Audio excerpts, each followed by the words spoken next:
Em 2023, eu fiquei 29 dias em um hospital acompanhando a minha filha que estava internada, entubada, e boa parte desse tempo foi dentro de uma UTI, correndo sérios riscos de perdê-la. Em determinado momento, as coisas começaram a ficar um pouco mais tranquilas e a gente começou a vislumbrar a saída dela da UTI para um quarto. E eu lembro que nesse dia especificamente que eu comecei a perceber que as coisas estavam melhorando, surgiu no meu coração um temor e uma oração para que o Senhor não me deixasse esquecer das coisas que eu tinha visto no hospital e que tinham acontecido comigo, da provisão dele, da bondade dele, quando eu voltasse para minha vida normal. Porque eu não sei como você enxerga, mas a Bíblia, ela também nos traz vários indícios que a gente é um ser esquecido, que nós somos, por causa do pecado, extremamente infiéis. E apesar desse ambiente ter me proporcionado experiências muito profundas com o Senhor, no meio do sofrimento, das dificuldades, eu sabia que a vida normal ela poderia me trazer uma sensação de controle. E eu não queria mais voltar para esse lugar onde parece que eu tenho controle da minha vida, mas que eu sei que é uma grande ilusão.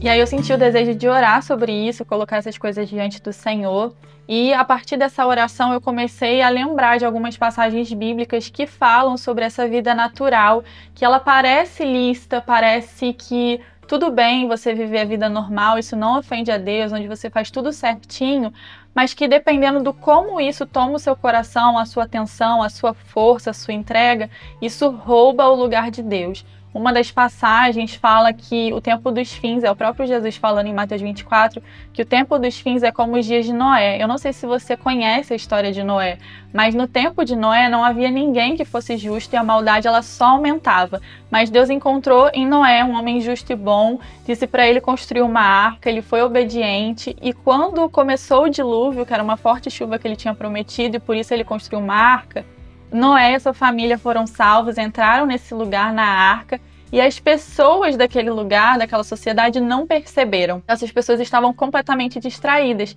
E nessa passagem Jesus fala que é como nos tempos de Noé, porque as pessoas comiam, bebiam e davam-se em casamento. Ou seja, elas viviam a vida normal, ocupadas consigo mesmas, com as suas coisas, sem notar o juízo de Deus que seria liberado naquele tempo. Mas Noé foi um homem que encontrou graça diante dos olhos de Deus. Jesus também fala em Mateus 6 que a gente não deve se ocupar e se preocupar com as coisas que ocupam a mente e o coração dos pagãos, que é justamente o que nós vamos comer, beber ou vestir. Mas eu sabia que quando eu voltasse para a minha vida normal, o meu coração, que é muito infiel, assim como o seu é, mesmo que a gente ache que não, eu poderia facilmente me inclinar para essas preocupações da vida. E no hospital, com o sofrimento ali, dentro de um espaço que eu só vivia aquilo dali, eu certamente estava mais protegida do que fora dele. E aí uma última passagem que me veio, que aí é mais radical ainda do que isso, é quando Paulo fala em Filipenses que os inimigos da cruz são pessoas que só conseguem se ocupar e só pensar nas coisas terrenas,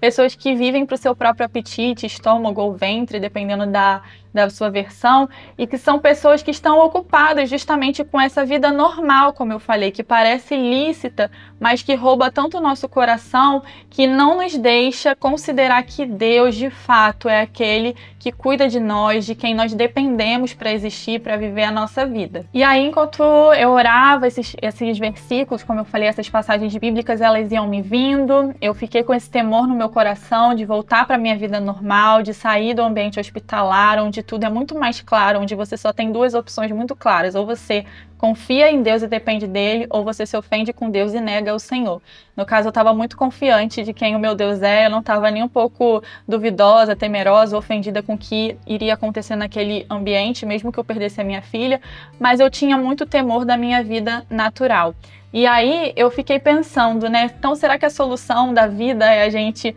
ser retirada dessa vida comum, da vida natural, ser separado para um monastério, ou para você viver na igreja, só viver nas coisas espirituais? E certamente que não, né? A não ser que você tenha um chamado muito específico para ser um monge ou para viver dentro de uma igreja, fazendo algum tipo de trabalho ou atividade. Você também, assim como eu, foi chamado para viver essa vida cotidiana que requer uma atenção e uma consideração de que Deus está envolvido nas pequenas coisas e em todas as situações que nós enfrentamos. Assim como um extremo que eu falei lá do hospital, onde tudo é preto no branco, onde só tem duas opções, é mais fácil, fica mais claro. O outro extremo, que é esse também que eu falei, falei, de viver separado para Jesus ou fazendo coisas que parecem espirituais, também é um pouco mais fácil. Existe esse meio termo, esse meio do caminho, onde você não está em extremos e você só está ali vivendo a vida cotidiana. Então, por exemplo, a gente precisa aprender a não se esquecer da vida de Deus em nós, da dependência do Senhor, da necessidade do Senhor.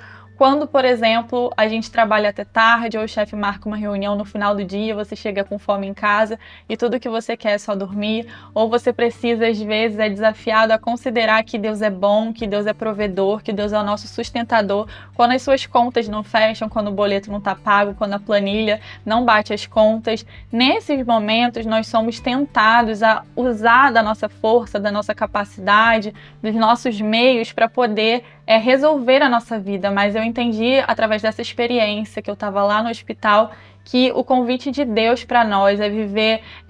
tão claramente o chamado dele para a gente, né, de viver para o Senhor, para a glória de Deus, em qualquer ambiente, em qualquer lugar, em qualquer estação da nossa vida. Então, se a sua vida é como a minha, normal, cheia de desafios, com coisas corriqueiras, é nesse lugar que o Senhor também te chama para ser fiel, para servir a Ele, e não para viver para desonra, mas para a glória de Deus. Então, que nós possamos ser achados assim como Noé, pessoas justas e boas, para servir a Deus naquilo que Ele tem nos dado e confiado. Que bom que você chegou até aqui, eu espero que você já seja inscrito no canal. Se você ainda não é, se inscreve, compartilha com alguém, me conta também nos comentários como tem sido a sua experiência, a sua relação aqui com os vídeos que eu tenho colocado. E é isso, eu te vejo no próximo vídeo.